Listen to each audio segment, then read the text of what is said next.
കണ്ടില്ല, നിങ്ങളും കണ്ടില്ലല്ലേ, അതുപോലെ ഞങ്ങൾ പൊന്നുപോലെ വളർത്തിക്കൊണ്ടുവന്ന കുഞ്ഞാണ്. സംസാരിക്കാനായിട്ട് പറ്റുന്നില്ല ഒന്നും. എന്റെ അവിടെ സ്കൂളിൽ കോളേജിലൊരു ടൂർ പോകുന്നുണ്ട്, അതിന് ടൂർ കോർഡിനേറ്റർ ആക്കിയെന്ന് മാഡം പറഞ്ഞപ്പോൾ തൊട്ടാണ് കൂടുതൽ പ്രശ്നങ്ങളാവുന്നത്. അപ്പം അവൾ പോകുന്നില്ല എന്ന് തന്നെ തീരുമാനിച്ചത് പറഞ്ഞു കഴിഞ്ഞാൽ മോന്റെ അടുത്ത് ചെന്നൈക്ക് പോകാൻ വേണ്ടി ഇവരുടെ ടൂറിന്റെ അന്ന് തന്നെ രാവിലെ ഫ്ലൈറ്റ് ടിക്കറ്റും എടുത്ത് ഇവർ വരുന്നതിന്റെ അന്ന് തിരിച്ചു വരാനുള്ള ഫ്ലൈറ്റ് ടിക്കറ്റും ഒക്കെ എടുത്താൽ അവളുടെ മൊബൈലിനകത്തുണ്ട്. മൊബൈൽ നമ്മുടെ കയ്യിലില്ല ഇപ്പോൾ, എടുത്ത് കൊടുത്തിരിക്കുന്നതൊക്കെ. അപ്പം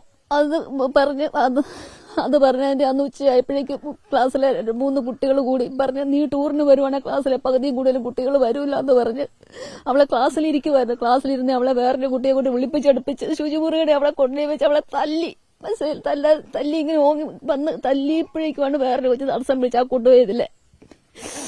അപ്പോൾ നമുക്ക് സഹിക്കാൻ പറ്റാതുണ്ട്. അവൾ അവിടെ നിന്ന് ഇറങ്ങി ഓടി നേരെ ക്ലാസ് റൂമിൽ ചെന്ന് എങ്ങനെയാ ചെന്ന് നമുക്കോടെ അറിഞ്ഞുകൂടെ ടീച്ചറിന്റെ അടുത്ത് ചെന്നപ്പോഴേക്കും ടീച്ചറിനോട് പറഞ്ഞു, എനിക്കൊന്നും പറയാൻ പറ്റുന്നു. ടീച്ചർ പറഞ്ഞു, നീ സ്റ്റാഫ് റൂമിൽ ഇരിക്കും, ഞാൻ ചെന്ന് ചോദിക്കാന്ന് പറഞ്ഞാൽ ഇന്നലെ ടീച്ചർ ക്ലാസ്സിൽ ചെന്നെന്ന് പറഞ്ഞതെന്ന് നമുക്കറിയില്ല. ടീച്ചർ കുറെ സമയം കഴിഞ്ഞാൽ വന്നെന്ന് പറഞ്ഞു. പിന്നെ അവളെ കുറെ എന്തൊക്കെയാ പറഞ്ഞ് സമാധാനിപ്പിച്ചാണ് തിരിച്ചു വന്നത്. അന്ന് തൊട്ടാണ് എന്റെ കുഞ്ഞിന് ഇങ്ങനെ ഇത്രയും ബുദ്ധിമുട്ടുകളൊക്കെ ഉണ്ട്. അത് കഴിഞ്ഞു അങ്ങനെ ഇരുന്ന് ഇത്ര ദിവസം കഴിഞ്ഞപ്പോഴേക്കും അവരുടെ ക്ലാസ്സിൽ ഒരു കുട്ടിയുടെ ലോഗ് ബുക്ക് കണ്ടില്ല എന്നും പറഞ്ഞ് പ്രശ്നം ഉണ്ടാക്കി.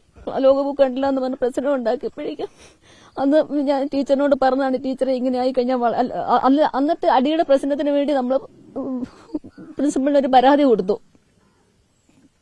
പ്രിൻസിപ്പളിന് പരാതി കൊടുത്ത് ഈ 3 കുട്ടികളെയും കൂടെ വിളിച്ച് അലീന, അഞ്ജന, അഷിത 3 കുട്ടികളെ കൂടെ പ്രിൻസിപ്പൾ വിളിച്ച് ഇരുത്തി അവരെ കൊണ്ട് എഴുതി വാങ്ങിച്ച് ഇവളെ കൊണ്ട് റിക്വസ്റ്റ് എഴുതി വാങ്ങിച്ച് അവർക്ക് മെമ്മോ കൊടുത്തെന്ന് ഇവള് പറയുന്നു. അപ്പൊ ഹസ്ബൻഡിന് ഇപ്പൊ 5 ഗ്രാം കഴിഞ്ഞ 5+ ഒക്കെ ചെയ്തിട്ട് ഇപ്പം 1 മാസം കഴിഞ്ഞതേ ഉള്ളൂ. നമുക്ക് ഡ്രൈവ് ചെയ്ത് അങ്ങ് വരെ പോകാൻ പറ്റാത്ത സാഹചര്യം കൊണ്ട്, അല്ലെങ്കിൽ ഇവിടെ എന്ത് വിളിച്ചാലും എന്തിനു പറഞ്ഞാലും ഇവിടെ ഉള്ളവർക്കൊക്കെ അറിയാം നമ്മൾ ആ നിമിഷം അവിടെ ചെല്ലുന്ന സ്കൂളിലായാലും കോളേജിലായാലും ഹോസ്റ്റലിലായാലും എന്ത് ഒരു കൂടെ ഇവർക്ക് വയ്യായികയൊക്കെ വരും, മൈഗ്രെയിൻ വരും. ഇത് വന്നതിന് ശേഷം അവർക്ക് ഈ കോവിഡ് 4 പ്രാവശ്യം വന്നതിന് ശേഷം അവർക്ക് കോവിഡ് സിൻഡ്രോം പലതുണ്ട്. അലർജി വന്നു, ശ്വാസം മുട്ടൽ വന്നു, തലവേദന വന്നു, അങ്ങനത്തെ പല പ്രശ്നങ്ങളുള്ളതുകൊണ്ട് മിക്കവാറും ദിവസങ്ങളിലൊക്കെ ഹോസ്പിറ്റലിലൊക്കെ പോകും എന്തെങ്കിലും ഒക്കെ. അപ്പൊ അങ്ങനെയൊക്കെ വിഷമങ്ങളൊക്കെ ഉള്ളൊരു കുട്ടിയാണ്. പ്രിൻസിപ്പൾ വിളിപ്പിച്ച് ഇവരെ കൊണ്ട് എഴുതി മെമ്മോയൊക്കെ കൊടുത്ത് ഞങ്ങളെയും വിളിച്ചു കഴിഞ്ഞപ്പോഴേക്കും നമ്മൾ പറഞ്ഞതാണ്, നമുക്ക് എന്റെ കുഞ്ഞിന് ഇനി മേലിൽ ഇവരെ കൊണ്ട് ഒരു ഉപദ്രവങ്ങളും ഉണ്ടാകരുതെന്ന് നമ്മൾ പറഞ്ഞതാണ്. അപ്പൊ സാറും അത് പറഞ്ഞതാണ്, ഇനി അങ്ങനെയൊന്നും ഉണ്ടാവില്ല എന്ന് പറഞ്ഞ്. അത് കഴിഞ്ഞപ്പോഴാണ് ലോഗ് ബുക്കിന്റെ പ്രശ്നം വന്ന് ടീച്ചറിനോട് ചെന്നപ്പോൾ ടീച്ചർ പറഞ്ഞ എല്ലാവരും റൂം പരിശോധിക്കണം എന്ന് പറഞ്ഞു. അങ്ങനെ ഇവര് അമ്മുവിന്റെ റൂമിൽ വന്ന് നോക്കി പരിശോധിച്ച് അവിടെ ലോഗ് ബുക്ക് ഒന്നും ഇല്ലായിരുന്നു.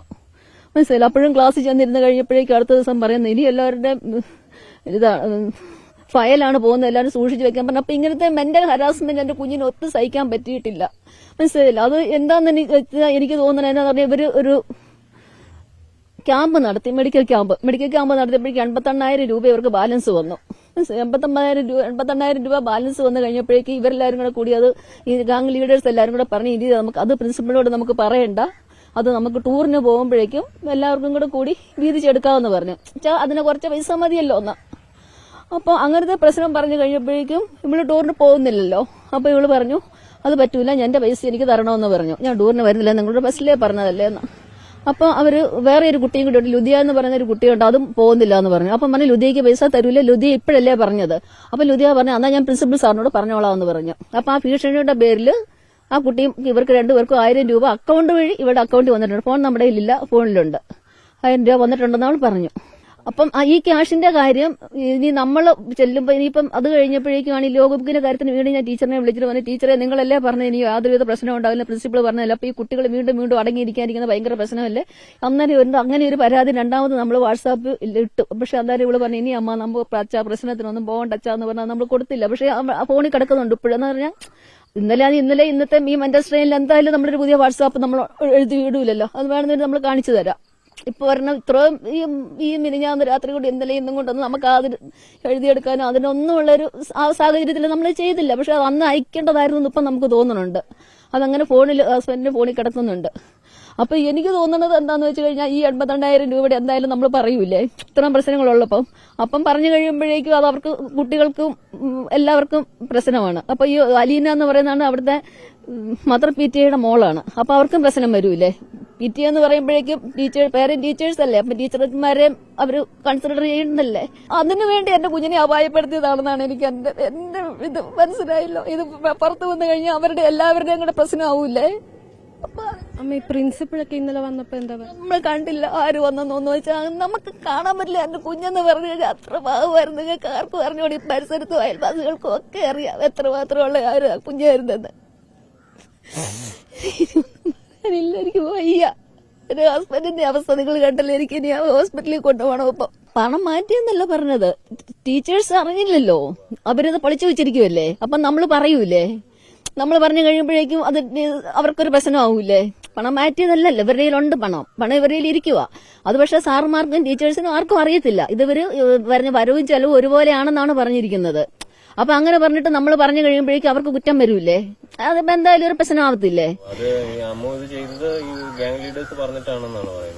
88,000 രൂപ ക്യാമ്പ് നടത്തിയില്ലേ ഇവര്. ക്യാമ്പ് നടത്തിയപ്പോ 88,000 രൂപ മിച്ചം വന്നു.